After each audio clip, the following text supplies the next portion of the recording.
अपने एक पॉजिटिव सोच के साथ सेल्फ कॉन्फिडेंस को मेंटेन करके प्रिपरेशन में आगे बढ़ते रहिए। आपका जो भी टेस्ट में सिली मिस्टेक हो उसका रेमेडी उस डायरी में लिख के। नीट के जो आखिरी 2 या 3 मंथ्स हैं, आप इतना ज़्यादा एफर्ट लगाएंगे, इनपुट देंगे, लेकिन आउटपुट नहीं मिलेगा, उसमें बहुत ज़्यादा अप्स एंड डाउन्स आएंगे। क्लास में जो पढ़ा रहे हैं उस पर ध्यान दो। स्मार्टफोन का एक बहुत ही स्मार्ट यूज़ आप इस तरीके से कर सकते हैं। दूसरों के साथ compete करने में लिमिट वो डिसाइड करेंगे, लेकिन एनटीए हमें ट्रैप में फंसाना चाह रहा है। अगर किसी का नहीं हो रहा है तो वो ईसीजी में भी डेड ही बताता है। आप 12 से 13 घंटा रेगुलर स्टडी करते रहिए। अगर मार्क्स में अपसाइड डाउन हो रहे तो उसमें डिप्रेशन में नहीं आना है।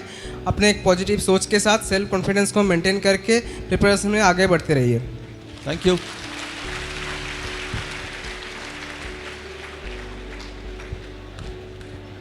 मैं सिली मिस्टेक के रिगार्डिंग बोलूँगा कि आप एक डायरी बनाएं और हमेशा उस आपका जो भी टेस्ट में सिली मिस्टेक हो उसका रेमेडी उस डायरी में लिख के उसे 2 घंटे पहले रिवाइज करके जाएं। मैंने भी यही किया था और मुझे उसका मैक्सिमम बेनिफिट नीट एग्जाम में मिला।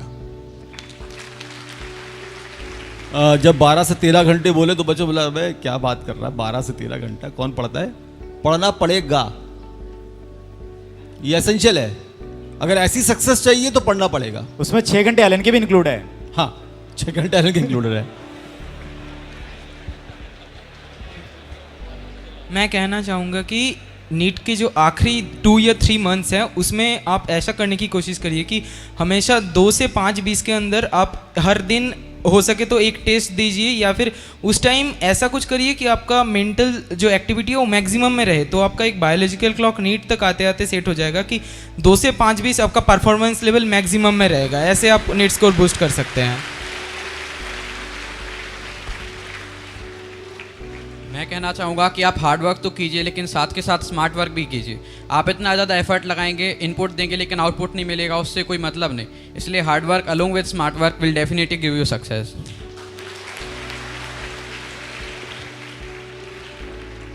मैं बोलना चाहूँगा कि ये जर्नी डिफ़िकल्ट तो है, ज़रूर डिफ़िकल्ट है, लेकिन डेस्टिनेशन बहुत ज़्यादा ब्यूटीफुल है। तो उससे इंस्पिरेशन लेके आप इस जर्नी को कंटिन्यू कीजिए। और इसमें बहुत ज़्यादा अप्स एंड डाउन्स आएंगे। जितने आप डेस्टिनेशन के क्लोज होते जाएंगे उतने ज़्यादा अप्स एंड डाउन्स आएंगे।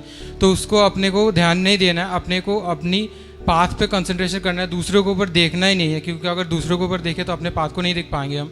तो खुद के ऊपर सेल्फ एस्टीम के साथ, सेल्फ कॉन्फिडेंस के साथ मेहनत कंटिन्यूस करते जाएं। क्योंकि एक दिन में, एक महीने में सक्सेस नहीं आती, उसके लिए कंटिन्यूस एफर्ट करने पड़ते हैं।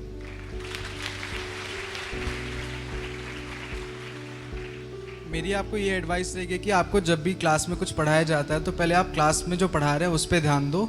ये ना कि आप दूसरे बुक्स और दूसरे टीचर्स के वीडियोस देख रहे हो ताकि आपको समझ पाओ। अगर आप इधर उधर की चीज़ें पढ़ने लगोगे तो आपको जो चैप्टर है वो कहीं ना कहीं लास्ट में बेकार ही हो जाएगा। तो इससे अच्छा है कि आप जो टीचर पढ़ा रहे हैं उसे एक बार पढ़ लो, उसके बाद जहाँ एडवांस लेवल पे जो पढ़ना है पढ़ते रहो, उससे कोई दिक्कत नहीं है। लेकिन पहले आपका बेस हमेशा स्ट्रांग होना चाहिए। इसको इन्होंने अपनी क्लास के अंदर आसपास दूसरे बच्चों को देखा होगा डेफिनेटली, जो किसी और की वीडियो देखते रहते हैं, तभी ऐसा अनुभव हुआ आपको। स्मार्टफोन का एक बहुत ही स्मार्ट यूज़ आप इस तरीके से कर सकते हैं कि व्हाट्सएप पे आप अपने मम्मी पापा किसी को लेके ग्रुप बनाएं।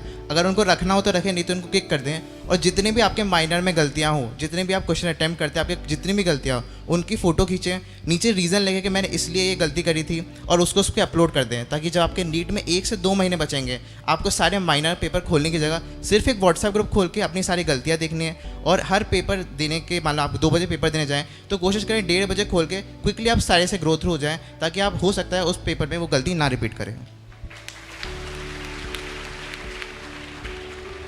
मैं यही कहना चाहूँगा कि खाली अपने आप और एलन के ऊपर विश्वास रखो। एलन है तो सब कुछ मुमकिन है। Good, very good.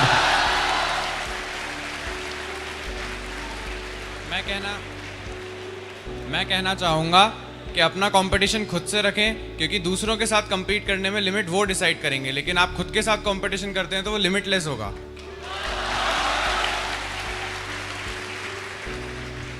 मेरा ये मानना है कि एग्ज़ाम टाइम में हमें बहुत ज़्यादा काम होना चाहिए, और इसकी इंस्पिरेशन मुझे बीएम सर से ही मिली है। उन्होंने कहा था कि एग्ज़ाम टाइम में हमें एकदम लिक्विड के जैसे हो जाना चाहिए। जिस कंटेनर में डालो उसका शेप ले लो। लाइक एग्ज़ाम टाइम में पंखा आवाज़ कर रहा है या बेंच छोटी है, इससे हमें कोई फ़र्क नहीं पड़ना चाहिए। बस ये मन में होना चाहिए कि ये मेरी MBBS की सीट है और ये मुझसे कोई नहीं ले सकता। और एग्ज़ाम में जो कोई भी टफ़ क्वेश्चन आएगा वो सबके लिए टफ होगा, आपके लिए नहीं। तो वो क्वेश्चन आते ही उस क्वेश्चन की तरफ देख के मुस्कुराओ और कहो कि NTA is mocking me and challenge accepted. NTA हमें ट्रैप में फंसाना चाह रहा है, लेकिन I will attempt the question and get my 4 marks but in my own way. Thank you.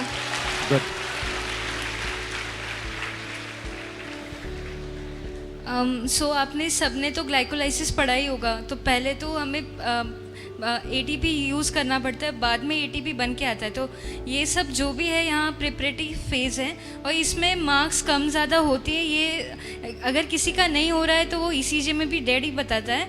तो इसमें प्रिपरेशन करते टाइम गलतियाँ होना गलत बात नहीं है, गलतियाँ कम करते जाना है और उस जो डिसाइडिंग डे है उस दिन गलतियाँ नहीं करनी है।